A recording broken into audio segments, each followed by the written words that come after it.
ఎవరేంటి మంచి రోజు మంచి రోజు ఇప్పుడు మంచి రోజు కాదు.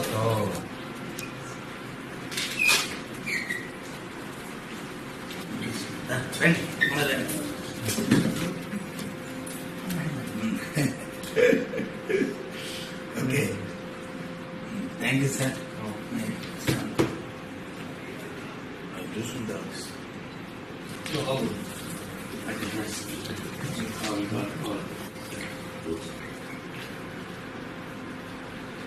విశాఖపట్నంలో స్థానిక సంస్థ నియోజకవర్గం నుండి అనాథ వల్ల చనిపోయిన శ్రీనివాసరావు గారి అనంత వల్ల 11/3/2024 ఖాళీ అయిన స్థానాన్ని భర్తీ చేయటకు అభ్యర్థిగా ఎన్నిక కోసం నామినేట్ అయిన బొత్స సత్యనారాయణ అని నేను శాసనం ద్వారా స్థాపించిన భారత రాజ్యాంగం పట్ల వాస్తవమైన నమ్మకాన్ని, విశ్వాసాన్ని కలిగి ఉంటానని, భారతదేశ సార్వభౌమత్వాన్ని సమైక్యతను